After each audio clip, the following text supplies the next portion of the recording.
Halo anak-anak, jumpa lagi dengan Bu Yanti di kelas IPA. Kita akan membahas perkembangbiakan vegetatif pada hewan.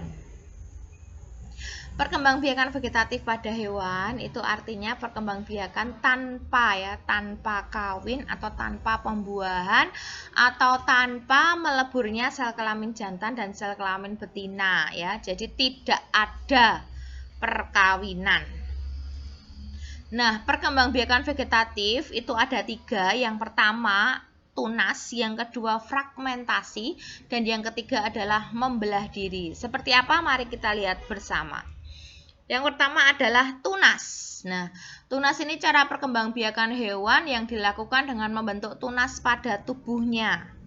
Jadi tubuhnya, di dalam tubuh hewan tersebut itu muncul tunas benjolan itu ya, membesar, dan si tunas itu bisa menjadi individu baru. Nah, hewan yang berkembang biak dengan cara tunas adalah Hydra, Porifera, dan Coelenterata. Yang pertama adalah Hydra. Anak-anak lihat gambar yang pertama, itu Hydra. Meskipun hewan tapi bentuknya kayak tumbuhan ya, tapi dia adalah hewan. Nah, Hydra ini muncul benjolan tunas, itu muncul tunas pada dirinya, itu gambar 1. Gambar yang kedua, tunasnya semakin membesar. Gambar yang ketiga, tunasnya bisa mencari makanan sendiri. Kemudian gambar yang keempat, setelah bisa dirasa hidup sendiri, tunas akan memisahkan diri dari induknya. Nah, itu adalah Hydra. Nah, Hydra itu hewan mikroskopis, artinya hewan yang tidak bisa kita lihat dengan mata telanjang, tetapi harus dengan mikroskop kalau kita mau lihat ya. Nah, gambarnya seperti itu. Ini adalah gambar Hydra, hewan Hydra ya. Nah, ini seperti yang Bu Yanti bilang, hewan mikroskopis, tubuhnya berbentuk tabung dengan panjang tubuh sekitar 10 mm. Meskipun agak besar dan panjang, tapi tetap nggak bisa dilihat dengan mata telanjang, harus dengan mikroskop ya. Kemudian pada saat ada gangguan, tubuh Hydra akan berkontraksi, mengecil, sehingga membentuk gumpalan kecil. Yang kedua adalah Porifera. Tuh lihat, bentuknya berspon-spon, berpori-pori seperti tokoh kartun SpongeBob ya. Nah, seperti itu. Tubuhnya berpori-pori. Nah, itu lihat gambar aslinya seperti itu. Dia nggak akan berpindah tempat, dia menetap di situ. Yang bergerak cuma bagian atasnya saja. Dia tidak pindah-pindah tempatnya ya, cuma di situ tok. Dan kalau ada air, arus air yang melewati tubuhnya, maka air itu akan melewati tubuhnya begitu saja ya. Jadi ketika ada air masuk ke dalam tubuhnya, kemudian keluar lagi sambil si Porifera mengeluarkan kotoran dari dalam tubuhnya. Itulah kuasa Tuhan ya, ada hewan yang seperti ini. Tuh lihat, Porifera spesies hewan air yang hidup di laut dengan kedalaman 8.000 meter dan tidak pernah berpindah-pindah. Memiliki banyak pori pada tubuhnya sehingga dapat dilewati oleh air. Namanya Porifera, hewan berpori-pori. Yang ketiga adalah Coelenterata. Nah, bentuknya seperti itu, anak-anak, cantik sekali ya. Itu juga berkembang biak dengan tunas. Oke, yang kedua adalah fragmentasi. Cara berkembang biak pada hewan dengan teknik memutuskan bagian tubuhnya atau memotong tubuhnya untuk membentuk organisme baru. Contohnya yang melakukan fragmentasi itu ada cacing pipih dan cacing pita. Yang pertama kita akan melihat cacing pipih dulu ya. Nah, ini cacing pipih itu bentuknya pipih alias gepeng ya, namanya juga cacing pipih ya kan. Cacing pipih ini habitatnya di air laut, air danau, air sungai seperti ini. Ini bisa kita lihat dengan mata telanjang tanpa menggunakan mikroskop ya. Hewannya sangat kecil sekali tapi bisa kita lihat dengan mata telanjang. Nah, anak-anak lihat gambar yang di tengah itu ya.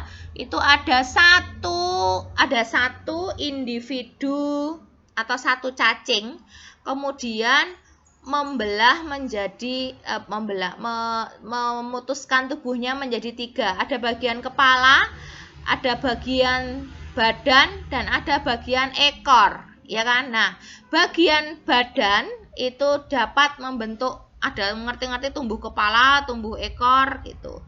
Bagian ekor tahu-tahu tumbuh badan dan tumbuh ekor. Bagian ekor tahu-tahu tumbuh kepala dan badan. Begitu ya. Jadi satu cacing bisa berfragmentasi menjadi 3 gitu ya. Nanti 3 itu berfragmentasi, memutuskan lagi. Wah, jadi banyak sekali ya. Maka perkembangbiakan cacing ini sangat cepat sekali. Karena satu aja bisa jadi 3 tuh, ya kan? Ngeri banget ya, banyak sekali perkembangbiakannya cepat banget. Nah, yang kedua adalah cacing pita, anak-anak. Di situ ada cacing pita, ngeri ya. Itu lihat gambar, ada hewan apa itu? Hewan babi ya. Cacing pita itu jenisnya ada berbagai macam. Kalau yang hidup di daging babi itu namanya Taenia solium. Kalau yang hidup di daging sapi itu namanya Taenia saginata. Kalau hidup di ikan itu namanya adalah Dipilobotrium latum. Ya, jadi cacing pita umumnya itu ada di ikan, daging babi, dan daging sapi. Nah, itu lihat ya, cacing pita ada di usus babi. Nah, kemudian ada di otot babi, ototnya itu dagingnya itu. Kemudian dimasak manusia, kurang mateng masaknya sehingga telur-telurnya itu nggak bisa mati. Nggak mati karena kurang masak, cuma di sate gitu ya. Yang mateng cuma luarnya, dalamnya masih mentah, terus dimakan oleh manusia. Nah, si telur cacing itu tadi yang udah dimakan akan netes di ususnya, di usus manusia, sehingga berkembang biak, berfragmentasi menjadi banyak banget. Jadi kalau masak daging itu harus mateng ya. Nah, itu di usus manusia. Kemudian pas manusia mengeluarkan kotoran alias eeknya itu juga mengandung telur cacing pita yang bahaya sekali ya. Nah, itu lihat di atas itu adalah gambar daging ya. Daging itu harus dimasak sampai mateng. Jangan mentah ya, bahaya karena banyak cacing pita. Telur-telur cacing pita kan kita nggak bisa ngelihat ya. Kecil. Nah, terus gambar yang bawah itu adalah gambar cacing pita di usus manusia, untel-untelan seperti itu. Cacing pita itu mengambil sari-sari makanan di tubuh kita ya. Jadi kalau kita makan makanan yang bergizi, sari-sari makanannya itu dicuri oleh cacing pita, sehingga kita kekurangan gizi. Sehingga yang meskipun bergizi tapi kok nggak pintar, nah itu mungkin jangan-jangan sari-sari makanannya dicuri oleh cacing pita ya. Oke, kita lanjut ke nomor 3 adalah membelah diri.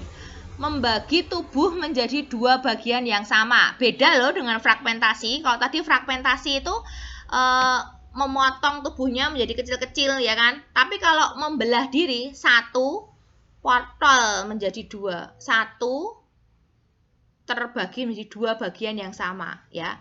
Satu tubuh menjadi 2 bagian yang sama. Satu tubuh menjadi 2 bagian yang sama. Hanya ada 2. Kemudian perkembangbiakan dengan membelah diri dilakukan oleh hewan bersel satu. Hewan bersel satu itu tidak bisa dilihat dengan mata telanjang. Contohnya protozoa.